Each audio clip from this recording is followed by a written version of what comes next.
So, welcome everybody to the fourth Open Game Data Open Office Hours session. Fourth, fifth, already losing track. That's a good sign. Just a reminder of what these things are. So these are part of the Open Game Data community where we're trying to bring together people who work with game data, which is data that's compiled from in and around games to help us understand thinking, learning, decision-making of humans. And so we've got a bunch of different resources associated with this project. The Open Game Data website from Field Day. We have a Slack server, which we'll drop a link in the chat, though I believe everybody here is already on the Slack server. We also have these open office hour sessions where we're trying to sort of show off and showcase different people's approaches to using data in games. That's how these sessions work. They're inspired by this series of sessions that used to happen at CMU where somebody would show off a project they were currently working on, and then they would publicly workshop with a faculty member to get advice on what they should do next.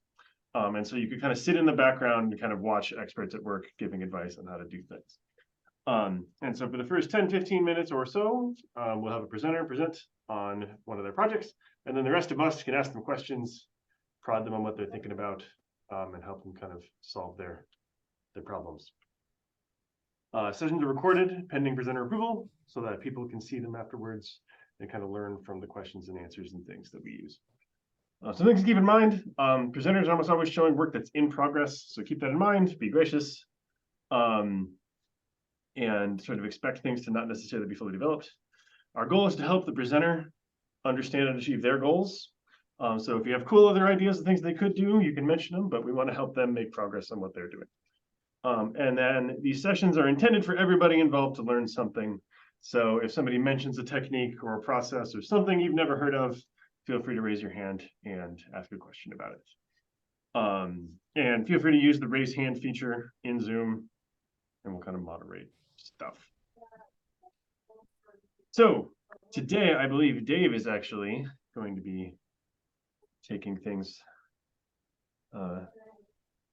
over, so I will let you do your own intro. Cool.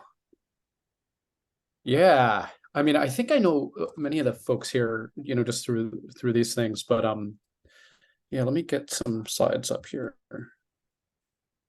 I think I'm just going to share my whole desktop because that will work easiest. For the sake of this office hour time, we're going to center around this VR project that we have kind of wrapping up called Waddle. To put some context around this, so I'm at a group called Field Day Lab. We're at the University of Wisconsin-Madison. And in a nutshell, we make, and study learning games, and that's what our whole team does. So we've got a pretty sizable on-staff production team, and then we also have a research team. And those two kind of intersect across a bunch of projects. So Waddle is part of a 4-year project, which is funded by NSF. It's an ASIL project to work with researchers that are on one of the poles, the North Pole or the South Pole, that are doing polar research that NSF pays for. And we're just trying to communicate that research to the public. So Waddle is one of the 4 projects that came out of that. It's kind of nearing the end of its development cycle as we move on to some other ones. So we've got some studies that we've done with this, and we're just starting to get some data back.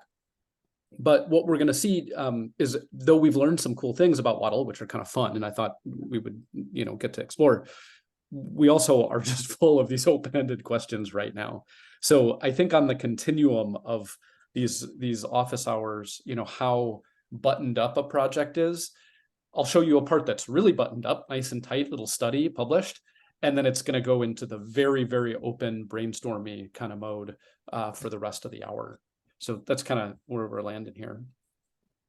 So let me tell you a little bit about Waddle. So the context of this is really to be a playful exhibit at festivals and museums that promote interest in these NSF-funded polar research projects. When we say playful, what we really mean is that we're not particularly focused on like learning objectives. Like it doesn't really matter if you could like rattle off a bunch of facts about the Adelie penguin. Like no one really cares. I think what we're much more interested in is these affective measures of, are you inspired by this? Do we have some sort of situational, interest that's piqued by this? And we're trying to measure those things more than those kind of cognitive, specifically memorizing kinds of things. So in this particular study, we're looking at the interactions between embodiment and other constructs. And we'll see as we get into this idea of studying empathy and seeing if we can develop empathy via embodiment. And then the last part is there's a bunch of organizations that are part of this, and part of the project is just to figure out how to all work together. So how to disseminate these VR experiences across libraries, how to work across 2 different labs at the university, and then how to work with these polar researchers. So the context of this particular project is studying this really, really cool woman, Jean Pennycook. For a decade plus, she has taken the trip down to New Zealand, then the US Air Force Base plane that gets you onto the ice road outside of the McMurdo Research Station in Antarctica. And then from there, she takes a helicopter to get out to her little camp where she sits for something like 4 months at a time, alone, living in this little thing, just out in the middle of nowhere in Antarctica, studying these penguins. So we spent a bunch of time with her online, just talking to her about her life and what she studies and how they do the research they do. And in the end, decided that we really wanted to focus on the penguin itself.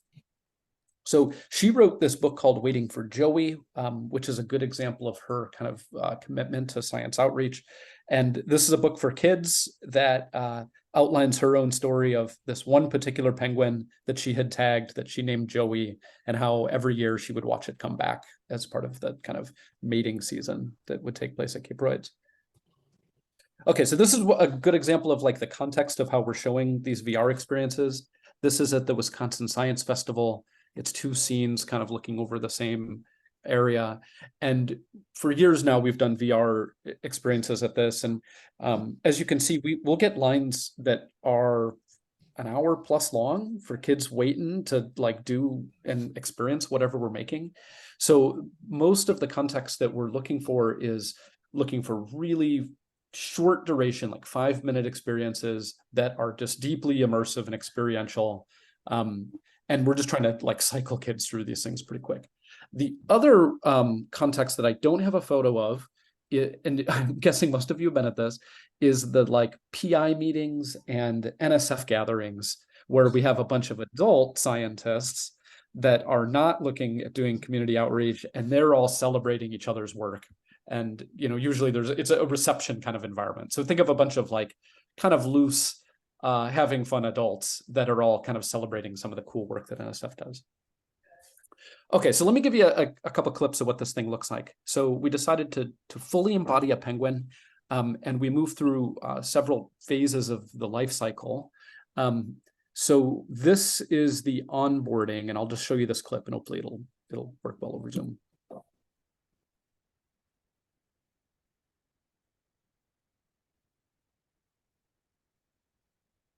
We're using hand tracking to control your flippers, and you can't see it right now, but you'd have a beak in front of your nose. And to move through the environment, you waddle. You literally move your head back and forth.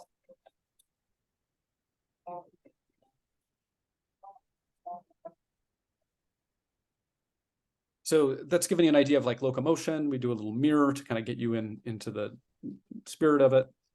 And then here's the first kind of life cycle activity, which is a matter of building a nest from rocks.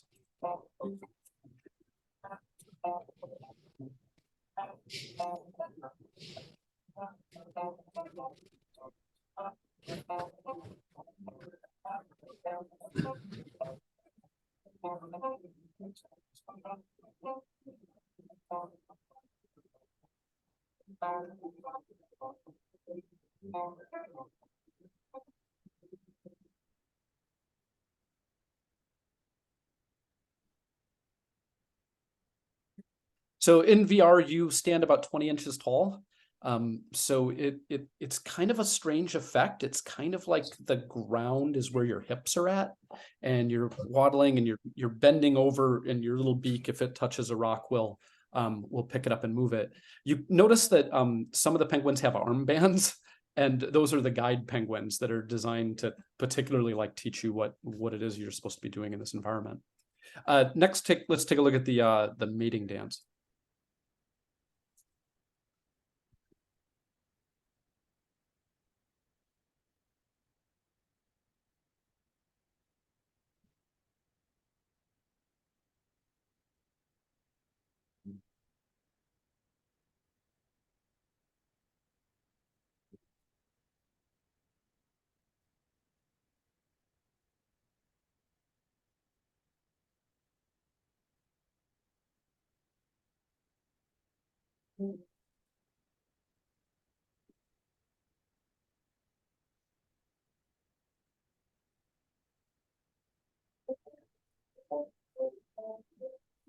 So as you match the kind of pace and waddle around with this other penguin, you see the hearts going up, giving you a little positive feedback.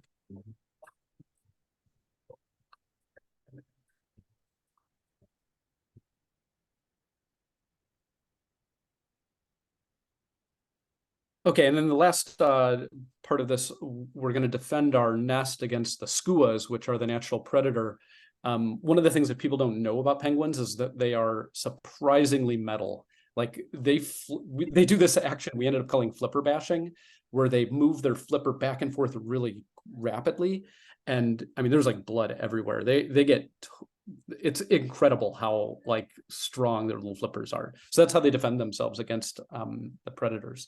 So let's take a look at that clip.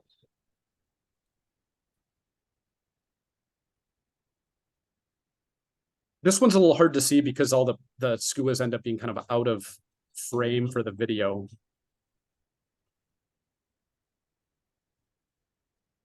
That is such a pet peeve with me, that like your video is always like this view, never that part. Uh-huh.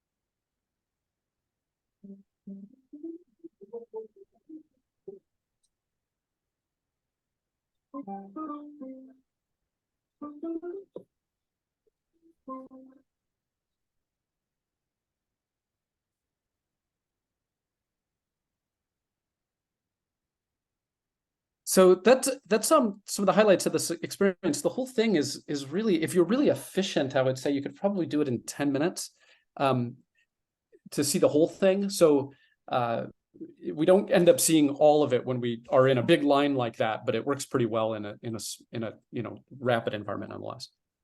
Okay, so what's interesting about the way that we were approaching this one is that this project, like I said, we weren't really looking at like memorization of facts about these birds and their environments and such. We really instead wanted to think about something that potentially was a little more aligned with kind of the vision of the scientist we were working with. And in pursuit of that, this notion of empathy came up. And empathy is a really interesting thing to study in learning because unlike content knowledge, it directly relates to what people actually do. You can know everything about a penguin, but you don't end up like getting involved in ecological work. And there's a number of researchers that have shown this. So by targeting empathy, what we're really getting at is, can we get people to feel something for an ecosystem and therefore get involved with it?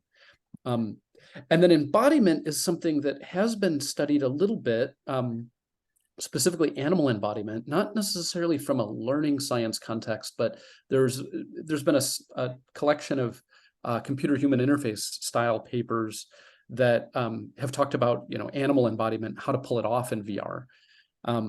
So you know, we've really got these intersection of, we've got, you know, VR people talking about it, you know, embodiment in one way, and then learning scientists talking about it in a slightly different way. But we were able to find some really great measures for this. One thing that I will mention is that there's this term visuomotor synchrony that was really helpful. In some of the other studies that we found, they were trying to embody animals like beavers, and they ran into all kinds of problems with this because beavers are down on all fours and their head is looking up. And just by the nature of that, like body position, it's not lining up very well with a human who's standing up with a VR headset on.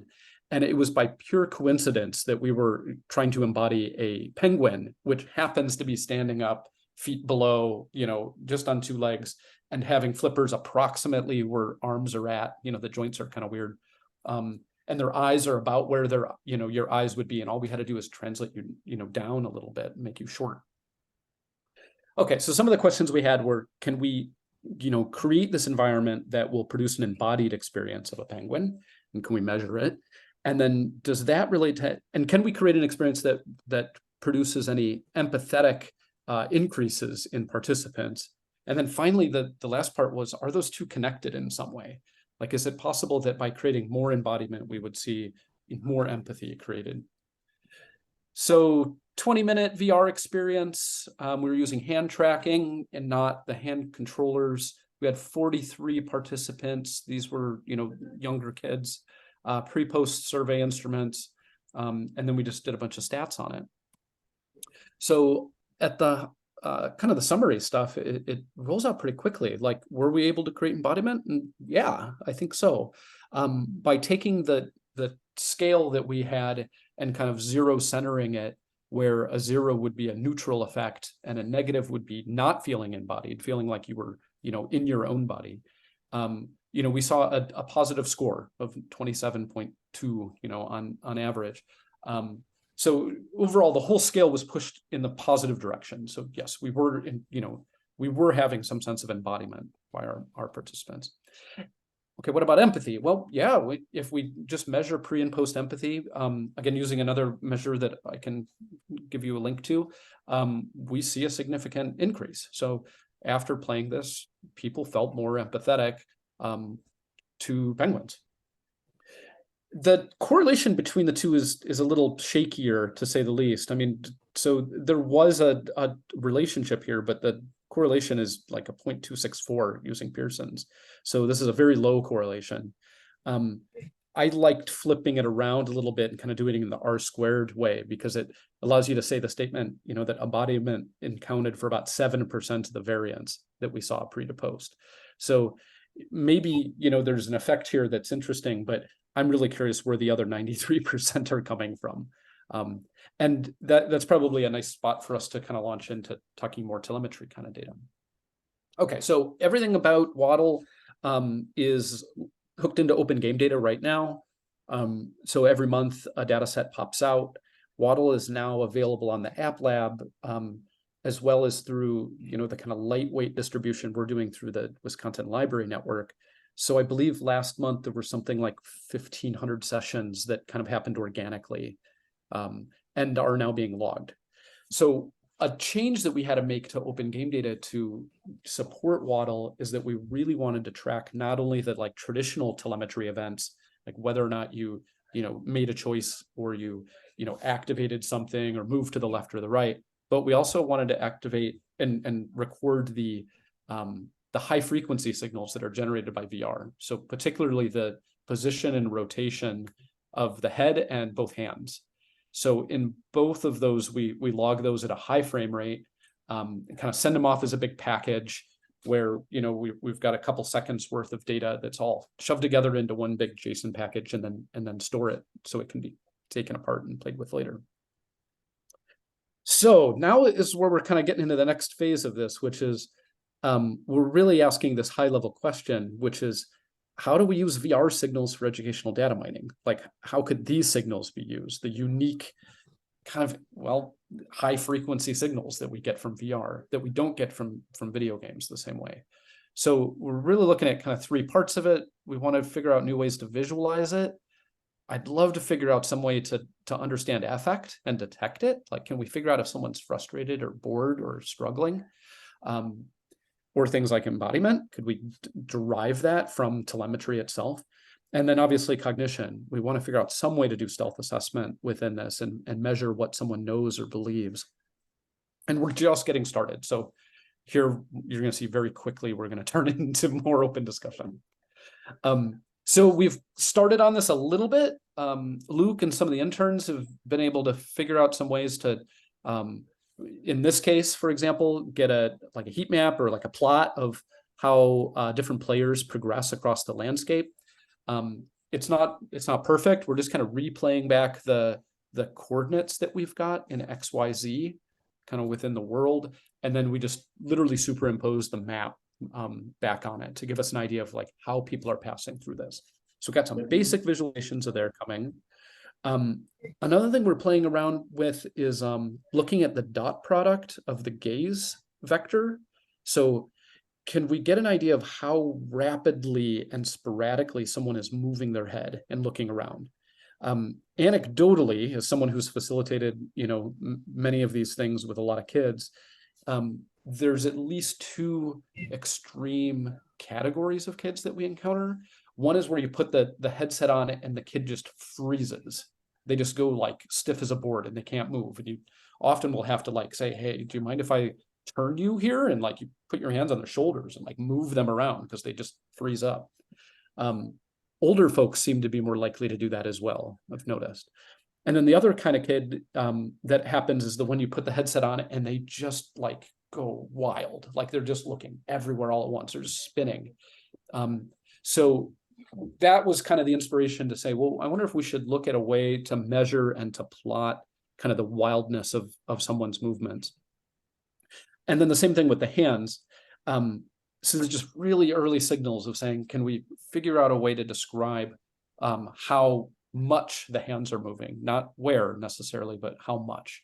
And would that be a useful feature for us to understand, someone's experience? And obviously we can compare those two. So even looking at, roughly the same amount of time for two players and seeing like the way their head movements are really different from each other at different phases. And then one that I'm not going to try to do, I lost the Jupyter notebook. I had it open in another tab, but we've got some 3D plots that combine the position with the gaze vector. And we're really curious about reconstructing what someone was looking at as they were moving through the 3D scene. So this is a plot of each dot being a position that someone was at, and then the vector that's coming off of it is like an average of where they were looking. So you could think of it, it could have been a cone, but it was drawn here as like a line saying this is approximately where they were looking while they were here. And you can imagine some potentially using that to figure out, or try to figure out what people were looking at. I think those are the three, viz slides that I had. Did you want to add anything to this, Luke? Kind of state of where we're at? No, I think that summarizes it pretty nicely. Okay. So we're kind of like just bringing that to this group in this way of saying, okay, here's where we're at. And now we got all these challenges that we're running into that I'd just love to get some feedback around. And just like really transparently, some of the challenges we're running into, the biggest one is distribution around VR, and running studies in VR is so much more work than all of our desktop games. I've been spoiled by the fact that all the other games on Open Game Data, we can launch a version on Monday and data starts coming in instantaneously from when we launch it. It's just kids are just playing it all the time. Everything with VR so far has been an uphill battle to get participants together. So we're really curious about new ways to approach that. And then we're definitely looking at new ways of visualizing VR and trying to get an understanding of what other people have done and what have been useful signals, if anybody knows, for educational data mining, potentially thinking about it as even a multimodal signal. And then the other kind of big challenge we're running into is that we've promised that we would do some stealth assessment, but when we we get the design team together and we think about the actual experiences we're trying to create, VR experiences for us have not naturally lent themselves to being mechanically complex, where we get those kind of rich decision spaces that exist in our games. And instead, we're getting these more playful, kind of just immersive experiences that are more of like, you know, putting on a costume. Or we've got one where you're flying through space, but there isn't like a decision structure that has been really naturally compatible with evidence-centered design or stealth assessment or any of the normal things that I would think of that would generate really good signals. So I think if you were all ready, I'd like to just kind of stop with the slides there and hopefully dig into some of those questions and see if you've got any insights on where we can go.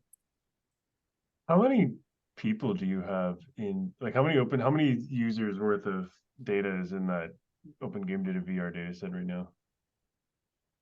Well, like I said, the most recent one we have is about 1,500 sessions for last month for Waddle.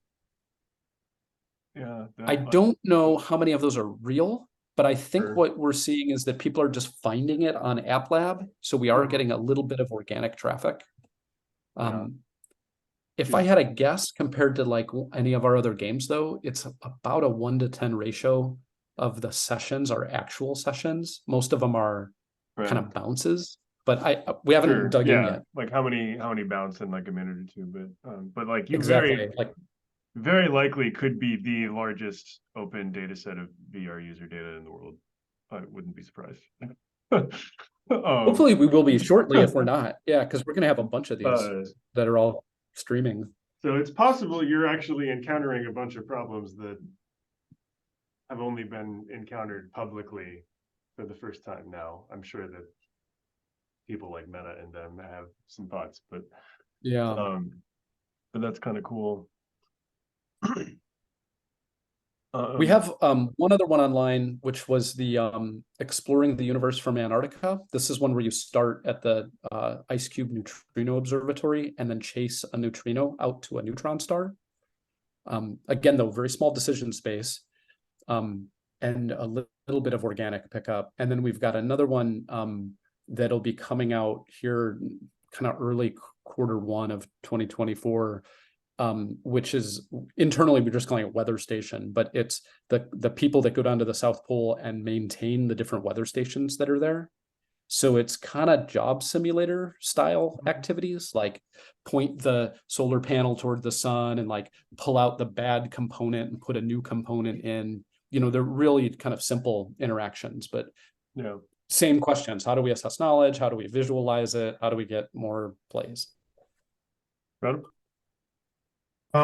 So you were talking, there's kind of two things that you mentioned that both made me think of the same thing. So hopefully it'll help. You're talking about building empathy through the gameplay, as well as not lending itself to decision points in there. Have you played, it's called, I think it's Endling.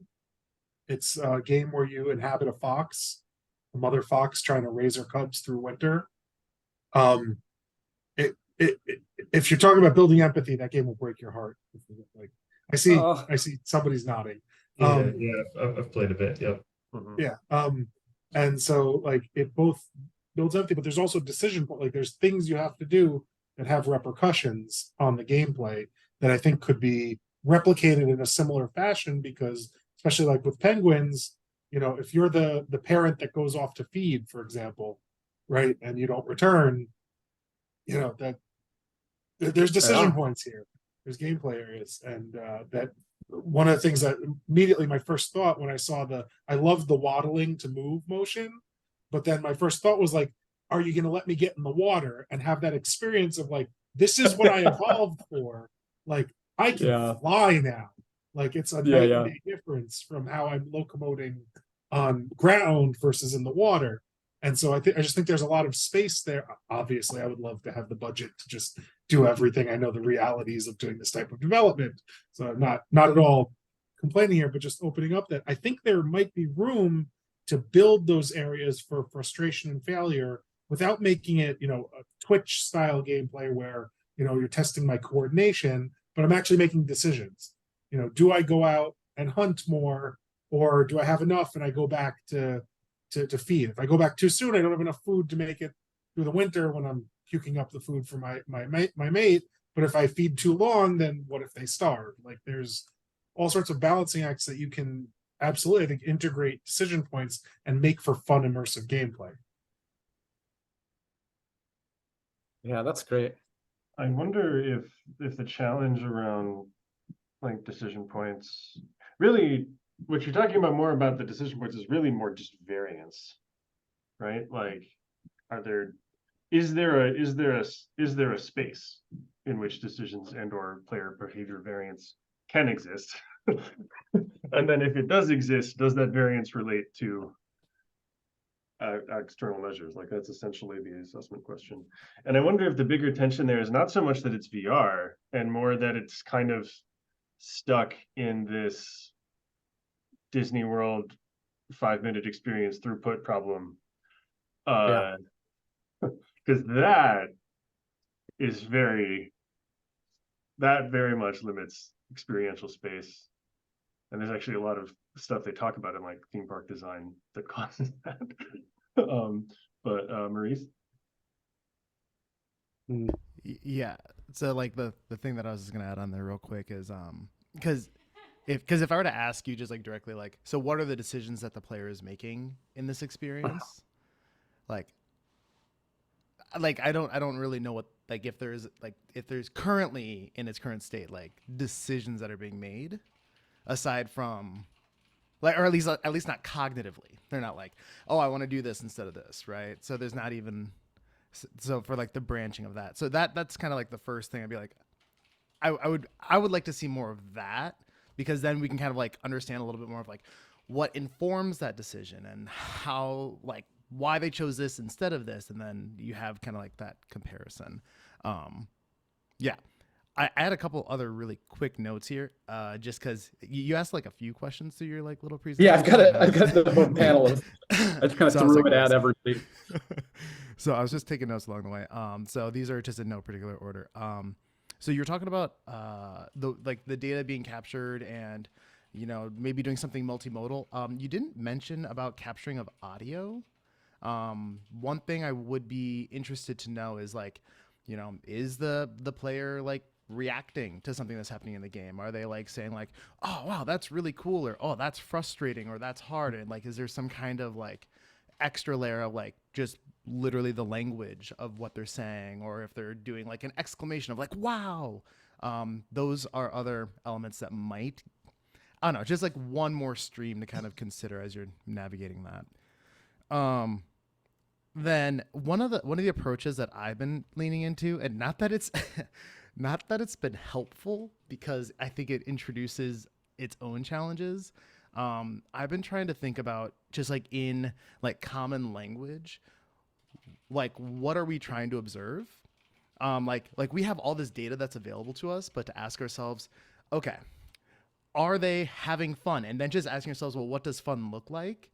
And it kind of like ignoring the data for a moment. And then once you have kind of just this, again, this narrative model of what that might be, then trying to find the data that's available to serve as a proxy for that. So just kind of like instead of bottom up, like top down. Again, it's that introduces a whole bunch of other challenges, but that has been something that I found value in, at least considering. And then the last thing, you were talking about distribution and just how to like get more VR opportunities out there. So for collecting data, and you probably already thought of this, but like, I imagine a world in which you have like a single VR headset, like posted up as, I don't know, is Toys R Us still a thing? Like, but like you have like you have like a booth or something that's just like, oh yeah, hey, go ahead. Like if there's like an educational toy store or something. I'm just trying to think of like places where, because like right now with a lot of y'all's other games, like the ease of distribution is like incredible, but because the VR actually requires the equipment to like really like play it, you kind of like need like a place where it's like, all right, there's a VR headset that we have like part of our budget is set aside and it's actually sitting in this place, and we have a partnership with whoever is holding on to this, and maybe the the consent form is actually part of the experience where they actually have to be like, all right, are you at least 13 years old, are you whatever, and then maybe that becomes another avenue. Like I said, you probably already thought of that. I was thinking of like Mall of America, like just like the number of people that come through and are like poking around, just like having fun with things. And if there's a VR headset to try out, I mean, that's the first time I tried VR. Is I was walking like past the Microsoft store, and they're like, "Oh, here, try this on. Here's this like really cool like whale experience," and I was like, "Okay," and like the sound and stuff was like, so they got me for like 10, 15 minutes just trying it out, and that is all I got. Bring back the in-mall demo box. Are you guys in museums? No. Hmm. I can speak to that a little bit because I have been working that angle for a couple of years now, and I will say that generally speaking, museums are not excited about VR for a lot of reasons. Like it really is swimming upstream because first off, it's not a exhibit that's a hands-on thing. So that just the fact that you're already, doing this digital thing is already like, it's not like a big out in the open digital thing. It's like so that leads to number two, which is museums are pro collaboration and interaction. So anything that's an individual experience in VR is like really against that. The third one is the maintenance and kind of setup is really hard. So people have built booths and things like that, but none of them have really survived. And then the fourth one is staffing ends up just being nonstop all day long. So the amount of staff you need for like a whole exhibit compared to like one VR headset is like equivalent. So museums have been hard. So we have been and have, as part of this project, a partnership with the Wisconsin library system. So we're thinking that maybe the informal, specifically small library setup is the way to go. So the thing that I'm hoping would happen, and I'll say we're a year into this and it hasn't really happened yet, would be the kind of living room-like environments that exist in some small libraries with a headset that's kind of floating around and a couple kids grabbing it, or easy checkout to play with it for a few hours. Practically what it's looked like has been more planned events. Like we're going to have VR or game night on Thursday at 5. And then it's again, all hands on deck, lots of staff and or volunteers. So again, it's like a lot of open-ended questions right now, not a lot of nailed it conclusions. And some of it might just be culture. Some of it might be, getting the right equipment, the right training, the right something to get the snowball going. But libraries are where we're investing right now. So are these experiences available like on Meta's store as a free download? Yeah. And you haven't seen much uptake there? A little bit. Like I said, we had 1,500 sessions last month, but it just pales in comparison to the kind of distribution we get from Brain Pop and on Chromebooks and stuff. So it's really a matter of like trying to just grow that. That's what was going to be my follow-up is what have you done outside of Meta's kind of walled garden to try and drive people that already have a headset at home? Actually, yeah, I'd maybe reframe that a little bit. It's like, do you know to what extent other free educational apps on Meta do? Like 1,500 install base for a VR game on a pretty expensive headset system sounds pretty good to me. might not be bad. I know you're comparing it to like the reach of HTML5. Yes. Which it's kind of fundamentally unfair, but like, God, I don't know a single VR researcher who has that kind of reach. I think there's certainly just like a level of friction that comes with using like VR as a means of like distributing experiences, because like I mean I have my Oculus VR headset that I haven't even picked up in like a year and a half. Maybe that's just because I'm busy, but like I don't know. Like and that's just anecdotal. Like I would be like, it does feel like a bit of an uphill battle there just because of the complexity of, yeah. Yeah, a related one there is that of the traffic we are getting right now, at least the kind of studies that we're currently planning, we really need some surveys and some external measures to go with it. So it's one of the other things that we keep floating around is saying, can we build survey instruments into these experiences like we've gotten away with in games, desktop games, but the really early, I don't know, prototypes of that or playing with that has still been data entry of any sort in VR is terrible as an experience versus desktop. Like we can put a survey in front of a kid on a desktop, a little kid, and they can click it, hit next, and we're moving on with our lives. But doing anything like that in VR, we just have not come up with an interface that's just so fundamentally usable that it doesn't get in the way. What types of data are you trying to collect in that survey? Well, the one that we'd love to do right now, the one that we would love to do is is this Likert style scale for the embodiment measure again, because we want to do an A/B test of the waddle mechanic versus using traditional joystick mechanics and see if that has any effect on perceived, embodiment. So that's the one that's like on deck right now. And I think what we're going to end up doing is hanging up posters around campus again with little tear off things that say, email this person to set up a time to join the study. And so, because some of the things that I've seen, in VR specifically, is using the gaze tracking, essentially the head tracking. And so you couldn't pop up a Likert scale, let them look at it, and then key into the, basically drag it with their gaze, so that you don't need controllers, you don't need hand tracking. Is that not an option, or why not? No, that's totally an option. I think maybe to frame the question more specifically is I would love to see any insights people have on really usable ways of doing things like Likert scales in VR for kids that don't have the option to go through all the onboarding and really understand how to use the interface. It's like, what are the simplest things? And hear me out here, because I'm just spitballing here, but we're in a frozen Arctic tundra landscape. Is there a reason I can't have 5 tunnels, 5 caves, 5 paths, whatever, and I pick which one I like?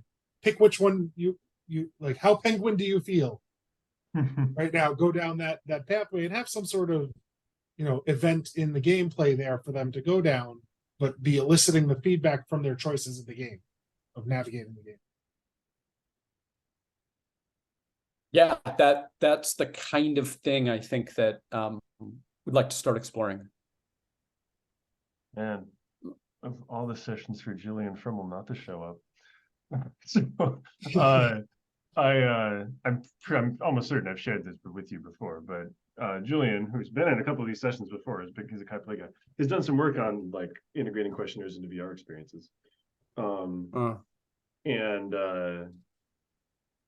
particularly when you run into kind of like funny questions of like, if you want to ask someone a question about immersion in VR, and then you throw up a Likert scale on a floating platform in their VR world, like, that's right. Like a fundamental disconnect there.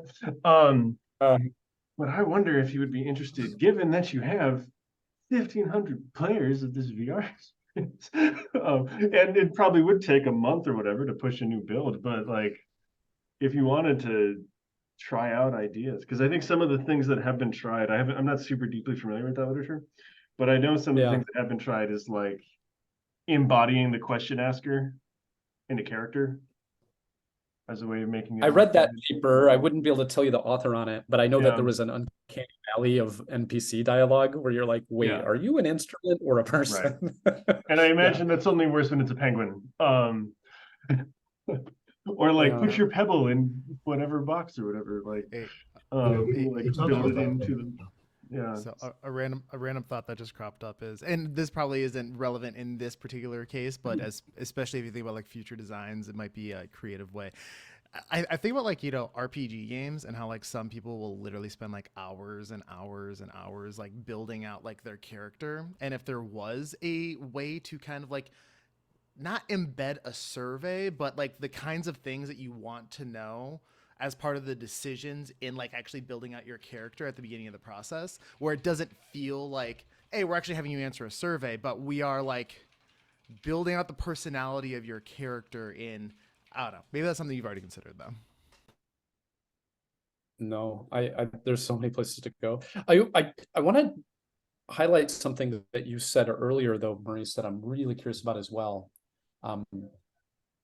And I liked the gaze idea, and the other one that I really liked was playing around with audio. And we haven't done anything with audio, and I'm really curious if it was close-ended. I've never heard anybody do audio as a survey instrument within VR or games, and I think it would get us around any IRB concerns if it was literally just recording the response. There was a team at CMU years back. This was very proto VR. This was like when Oculus was still a separate company. The back.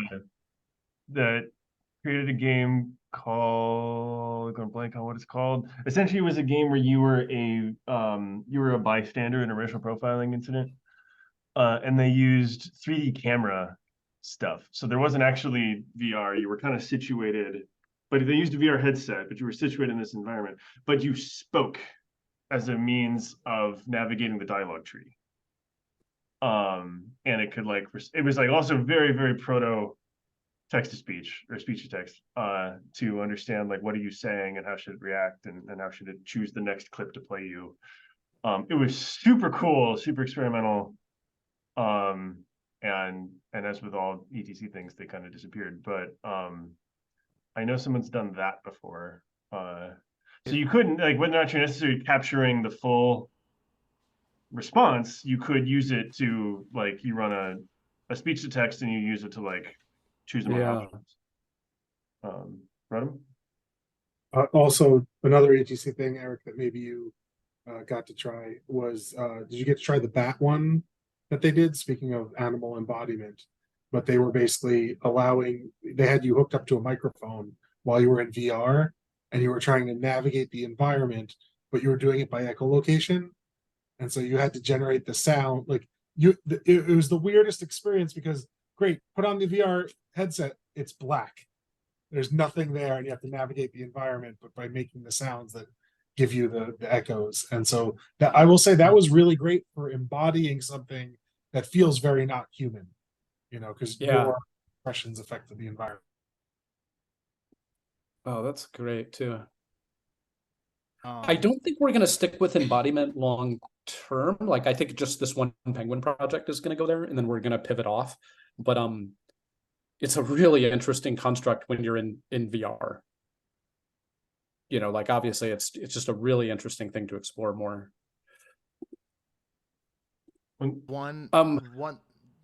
Just one last thing just to throw out there, because before you get off it. And just I guess a commercial example of this, because I'm sure a number of us here have played Skyrim before. And if you've played Skyrim, then you've heard about modding Skyrim. Because that's literally half the game, or majority of the game. But basically, I literally recall there being a mod in Skyrim that was called Dragonborn Speaks Naturally. And it was exactly that thing where like you would just speak aloud, and that text to speech, or the speech to text, would actually pick your dialogue option of the dialogues that were like just as part of the game.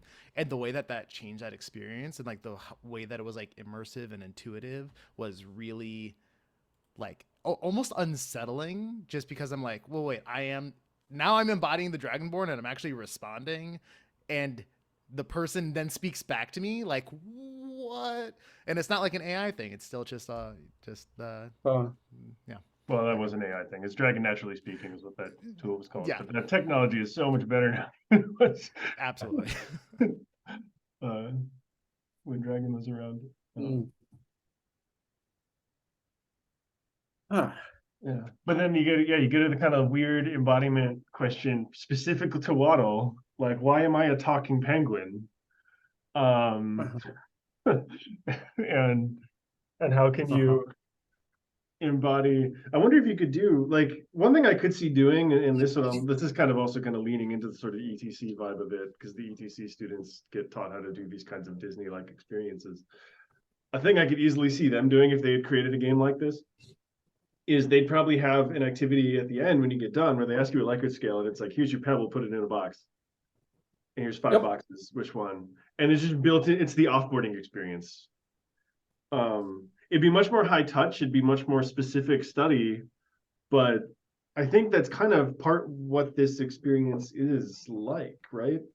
Like if you go to the level of, I remember you were talking about like you had like little like flipper handles and like if you wear a beak and like all these other things, like you know, Yeah. I'm not gonna do that at home if I download this game.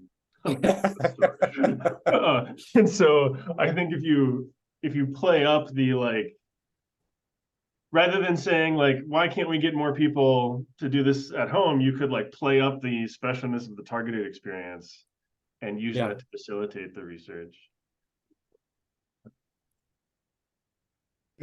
The other thing, There was a version of this proposal we put in where we were going to build out a mobile physical exhibit that was go inside of it, South Pole Research Station. And I think there's still part of us that is curious about that. But man, the rubber hits the road fast when you start realizing that like exhibit design and shipping and all this is like, it's a world, right? It's a world.